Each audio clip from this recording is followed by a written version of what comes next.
Accucare Physical Therapy and Sports Medicine in Brick, New Jersey offers a state-of-the-art facility with all the best and current treatments. With athletic trainers, massage therapists, and doctors of physical therapy, Accucare has everything you need to stay healthy and perform at the highest level. Cupping, stretching, laser therapy, compression boots, and a full-body cryo chamber are just some of what you can expect at Accucare. Check out their website and social media links in my bio. No prescription is needed to see them. So call them today and start feeling and performing at your best. Again, thank you to Accucare for sponsoring the Shore Football Report.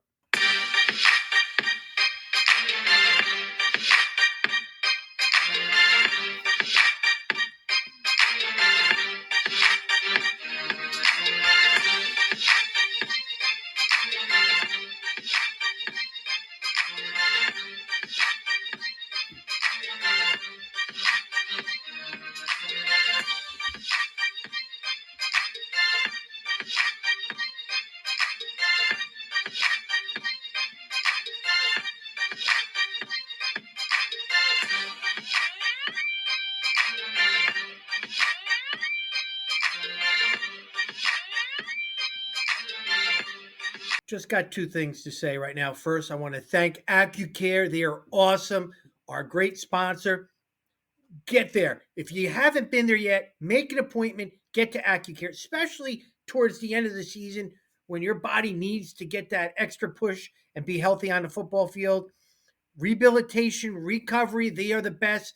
Make an appointment, call them and tell them you're coming. All right. The Shore Football Report is definitely endorsing going to Accucare. They're the best out there right now. And they have athletes going there around the clock, all sports, and that's that. And also, when you're transitioning to another sport, your body is gonna be needing this Accucare treatment because you're using different body parts.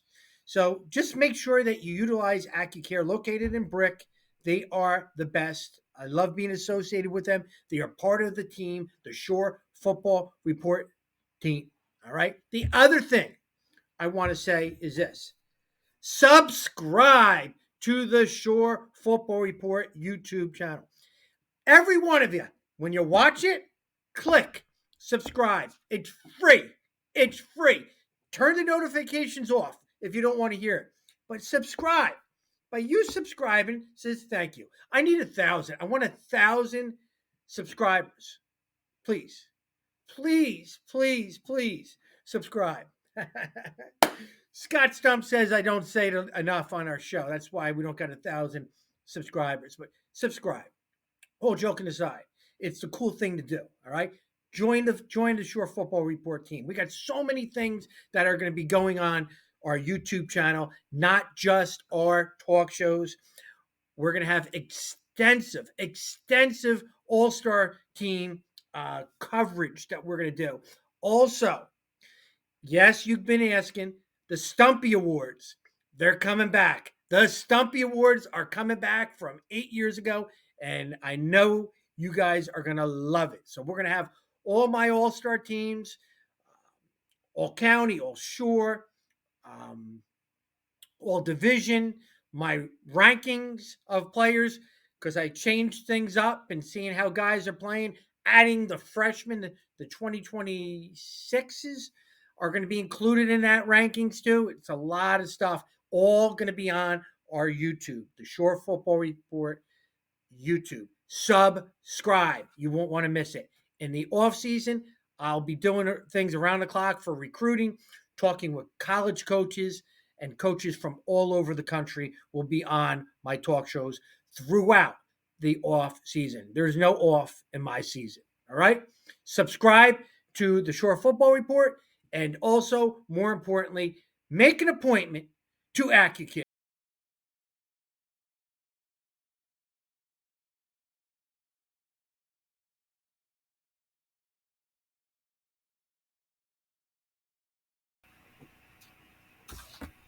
Now let's move on to Group 2, where I feel like we have some great chances to potentially win 2 sectional titles in this group. We're going to start in South Jersey Group 2, where we're going to have Raritan coming off a nice solid win in the first round. They're going to play Pleasantville in a bid to go to their second straight sectional final after losing to Haddonfield in the championship game last year. Kieran Falzone, 172 yards, 3 TDs last week. He's right, continues to be one of the best running backs in the draw. I was actually at this game, and I thought another good addition, another positive sign for the Rockets was Jaden Kraft, their junior. He had a 41-yard touchdown run on a counter. He caught a touchdown pass. I think they need to be more diversified a little bit sometimes offensively, especially because Dan Calcari is a warrior. He's out there. It seems like he's playing on one leg half the time. He took another hard hit in that game. He's doing everything he can, but he's not as explosive necessarily as normal because he's just trying to do the best he can health-wise. But, yeah, this is an interesting matchup. Talk about a turnaround. Pleasantville was 0-10 last year. 0-10. And now they're a game away from playing in a sectional final. They beat A.L. Johnson 25-7, and they're an explosive team. They had 3 touchdowns of 50 yards or more in this game. Marlon Leslie is their playmaker at running back. He had a 77-yard touchdown run last week. He'll also step in at quarterback. So he's obviously a guy they're going to have to key on. They only average 18 points a game, but they only give up 15 points a game. And if you throw out one of their blowout losses against Salem, they only give up 9.5 points a game. So this is a Raritan offense with some explosive, playmakers and a pretty good offense against a really tough defensive team. How do you see this one going? Yeah, I mean, Raritan just lull you to sleep. I mean, they got Falzone with the midline, with the veer. Then they'll flip it to Accucare. Now you got Jaden Kraft in the mix, which is really good. Pleasantville's just hired I think a 23-year-old head football coach. 23-year-old. Now, one of my former players transferred out after I stepped down. Nazim Lee, he went to Pleasantville. He's playing in there. So I know the caliber of talent he is. He started for me as a sophomore. He's doing great jobs over there as a receiver in the corner. Pleasantville is a scrappy team. I know they have a big-time linebacker there, but they have a young coaching staff. So they're playing really inspired ball over there. But Raritan, I mean, they kind of lull you to sleep. Their defense is steady. Falzone gets his 3 touchdowns a game. Calcari makes a big play here or there. And then now that, like you said, Kraft is making plays too. But their line is fantastic. Yeah, the big X factor for them. Yeah, I was at the game against Middle Township, and they were just bigger than them up front. And they kind of bullied them with Falzone, where they were just running in between the tackles a lot of times with a lot of success. But to me, Logan Goldsberry, he's the guy. He threw a touchdown pass their quarterback last week. If Pleasantville gives some resistance up front there, then they're gonna need to make a few throws, I would think, to move the chain. So I would think Goldsberry is going to be particularly crucial this week. Everything's off of play action with Raritan. I mean, they're not dropping back and throwing a football. So that, first of all, they got to start off Falzone and make that work. So the play action passes to Calcari and also Kraft work. But Tommy Jelenowski, you got Stephen McCabe up front. They're doing the job because everybody knows you got to stop the run. They're not doing it. So those are 2 big guys up front that are having a heck of a season for Coach Petruzzi. Raritan is primed to get to the state finals. They lost last year to Haddonfield, but they're on a collision course with a team that played in the SEC, Rumson, right? But here you go. Yeah. Rumson's in the state semifinals. Is there anybody shocked about that? The people that are. I mean, this is a team that has been to the sectional finals 8 years in a row. Yeah. It's crazy. That's you're talking legendary teams and programs in the Shore Conference have never had a run like that, where they're in the finals. They give out the little team calendar. I think it tells everybody if they just put the sectional final in there, that'll be part of our schedule. They schedule the team dinners. The parents club schedule that weekend. Yeah. But you're looking at Rumson. They played Red Bank Catholic, Donovan Catholic. Let me remind you, they're Group 2. They played Group 5s. They played Group 4s. And again, let me remind you, they're Group 2. They're playing 3 groups higher plus 2 parochials. So They are battle My thing tested. is they're still in search of a signature win. I would say their best win is over Southern, who was a playoff team, lost the first round. But like right now, it's like you played a hard schedule, but you lost to all those teams. So they're still waiting. There's maybe that signature win is Raritan in the finals. Who knows? I mean, but you're right. They're a much smaller school playing a schedule that the average Group 2 school would not even be close to playing most years in anywhere in the state. They're coming off a blowout win over Monmouth Regional as this 37-0 last round. They're going to play. They lost to Woodrow Wilson in last year's final. Now they're going to play Oakcrest, who they beat 37-0 in last year's playoffs. Scott, their run game has not been great this season, but again, look at the competition they're doing. So they play Monmouth this week. They ran for over 200 something yards and close to 10 yards a carry. So maybe their run game's okay. I know Cooper Bunnell has been dominating up front. Of course, and then on offense, Owen O'Toole is doing a great job. And they got two good receivers. They got Nick Rigby and Scott Venaccio, who that's great when you got a 1A and 1B type of guy. So they got some weapons, and if their run game comes along like it did last week, they're primed for another run for the title. As far as Oakcrest is concerned, I mean, this win last week was their first playoff win in 12 years. They beat Delaware Valley 14-0. They have a strong front four. They had 7 sacks in that game, so they do get after the quarterback. Yeah. They held them to 103 yards of offense. Offensively, they chucked the ball deep. So both teams are going to be airing it out in a game like this. Their quarterback, Marcus Lee, had 260 yards passing. Aldrich Doe, their receiver, had 152 yards receiving in that game. But to me, Rumson is a different level of competition. I mean, again, look at the score last year. Rumson beat this team by 37 points last year. That's a big gap for your Oakcrest to try to close that in a year. We talked about this last week. Programs have been there, done it. And then you got these new coaches in the program. They are going through all the steps to get to where the other program is. You have Raritan, Coach Petruzzi's got a state title, and their staff has been there, done it. And then you got Pleasantville, who's got a new coach, 23-year-old guy. And then on the other side, Rumson's been there, done it. Their whole staff's been there against Oakcrest, where their coach was hired last year. So they're kind of new there. So two intriguing matchups of established programs versus newer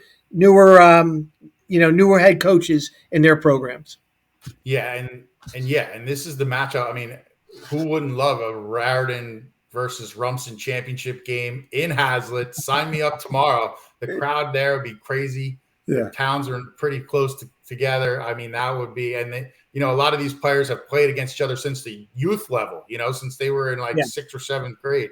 So that to me would be an incredible matchup, and just like the atmosphere would be awesome. And I will say, we talked on last week's show how I noted I'd say Rumson's the slight favorite here. I got an absolute earful in Hazlitt when I went there of we can't at the believe table? that. Oh man. So yeah, I dug the hole pretty deep. I walked right into the Lions Den last week. But yeah, they're a proud program, and I think their thing is Rumson's good, but who have they beaten so far? They've played a tough schedule, but they've lost to all those teams. Why not us? But yeah, it was. I would say thank you for watching, Hazlitt. We appreciate your views. Gut check. Yeah, but that'd be great. 2 short conference teams, if they can do what they got to do to get to the finals, at least one of us will be at the game. Yes, I might be there I might have a helmet on myself if I go cover the game. You want that fake mustache I used for Red Bank Catholic? Yes, yeah, exactly. We're going to need all the full costume gear.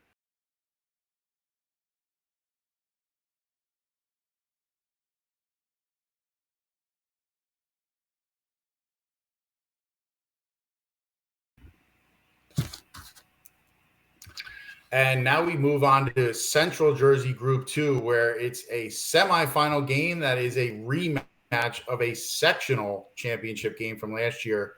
Point Borough is going to host Willingboro. Point Borough beat Willingboro 32-8 in a sectional championship game last year to take home a state title. Borough went completely bonkers on offense this week, 62-27 over Overbrook in their first round game, including 41 in the first half. Jake Croce, 195 yards and 3 touchdowns. Connor Salento, 117 and 2 on 8 carries. So he keeps up his ridiculous yards per carry average for the season. Willingboro enters this game. They're actually only 4-5 this season, whereas Point Borough is undefeated. Last year, Borough held Willingboro to 106 total yards.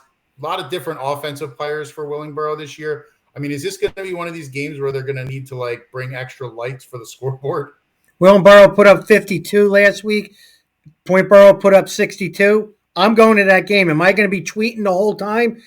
I mean, but it's crazy. But could you imagine Point Borough gave up 27 points and you still won by 35? Right. That quarterback from Overbrook is good. They gave up all 27 in the first half and then shut it down in the second half. But you got to say their defense has shown a little cracks here the last couple of weeks. So, obviously their offense is so incredible that you can get away with that against some teams, but you don't really want that trend to continue. I mean, as long as Point Borough has that established run game, I think you could take chances a little bit with their defense because they're going to just dominate the football. They're going to wear you out. They're going to play good football, and they wore out Overbrook. And Overbrook had a very good quarterback, one of the top quarterbacks in South Jersey, but they still beat him by 35. They still beat him by 35 right there. So Point Borough is playing really well. I can't wait to watch them. It's going to be a great atmosphere because they're on a mission right now. Right, and if you look at Willingboro, they've played a pretty tough schedule. They beat the Burlington Township team that just blew out Ocean in the first round of the playoffs. So that to me, they've got some solid wins, tough schedule. And their quarterback is only a freshman. Lamar Best, 940 yards passing, 14 touchdowns. But Derek Bryan, a junior, is their 1,000-yard rusher, 11 TDs. Yeah. And they have another senior, Kamad Rice, 400 yards receiving, 8 touchdowns, returned a punt for a touchdown last week. So you got to watch out for him on special teams too. So yes, Willingboro can put up some points, but you're right. Point Borough, I mean, they, like we've said all along, they're on that collision course with Haddonfield. They want another crack at them potentially. This is a scary trap game because Willingboro is good enough to scare you and also win the football game because they're going on a mission. They lost to Point Borough last year. They come in pretty impressive with their first round win, 52-7. Don't look past and looking at Haddonfield because Willingboro can sucker punch you a little bit. And Point Borough showed some weaknesses, so who knows what goes on with that. But so they got an exciting game, and yes, we all want to see Haddonfield, Point Borough, Part 2, a rematch too. But there's a lot to be. I think Haddonfield has an easier time in their next game than Point Borough does. Right. I mean, again, they're playing a team that can score. And that's the only way we've seen you can really beat Point Borough. The only team, although St. John Vianney did hold their offense down in that game that Point Borough won in overtime. But for most of the year, you're talking, a team that has been almost unstoppable offensively. So if you're going to beat them, most likely you're just going to have to win a wild shootout with them and try to beat them, 40-35. So we'll see if that could happen. But I don't know. I feel like Borough is focused. And I also feel like probably the first half of that game last week got their attention. Giving 27 points in the first half. The thing I love about Borough is they're a team. When you see them at other games, they're all together. Different guys rise in different parts of the season. Connor Reynolds, Aiden Ward, 2 of the top DNs around. One has a good game here. The next guy has another good game. People kind of forget they have Cole Skinner, the big Division I tackle that's doing this stuff. But they got a lot of guys that are, making their mark every week. So I really like watching them play, and I'm excited to watch them next week.